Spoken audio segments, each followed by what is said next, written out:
Constaté. Nous avons assisté hier à la déclaration du président Macky Sall et en le voyant, on pouvait nettement relever qu'il n'a jamais été aussi étroit dans son costume sur mesure en nous tenant un discours sans mesure, alors que la mesure qui était attendue était de fixer la date de la présidentielle suite à la décision du Conseil constitutionnel. Ce dilatoire des temps anciens, ce dilatoire politicien ne peut prospérer. En même temps, il nous dit qu'il ne compte pas démissionner d'ici la fin de son mandat. Et par conséquent, il ferme la porte de la succession par le président de l'Assemblée. Au même moment, il nous rappelle l'article 36.2 de la Constitution qui dit que le président de la République doit rester en fonction jusqu'à l'installation de son successeur.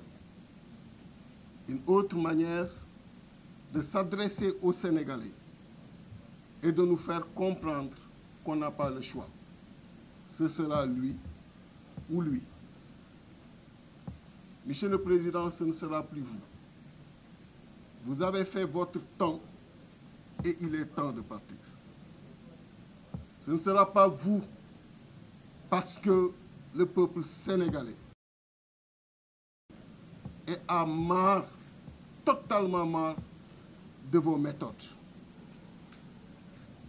Le front FC25, vous avez envoyé un communiqué dans lequel il a tenu à être extrêmement précis, vous rappelant que vos seuls interlocuteurs demeurent les 19 candidats à cette étape du processus électoral.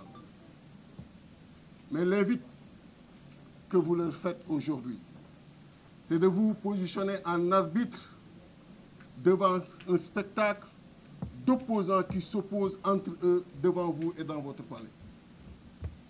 Nous ne sommes pas de ce niveau-là. Et jamais nous ne descendrons à ce niveau-là. Nous avons beaucoup de respect pour tous les opposants. Et ce n'est pas au moment de votre départ que vous allez opposer les opposants. Les positions sont claires, nettement définies, par chaque groupe et par chaque candidat, qu'il soit retenu, spolié ou exclu du processus électoral. Il est hors de question de nous réunir pour acter nos divergences et trouver une porte de vous maintenir. Nous ne le ferons pas et nous ne vous donnerons jamais cette occasion-là. Bëgg nga koo rey, bëgg nga koo kekkantu, mais ñun ay kilifa la.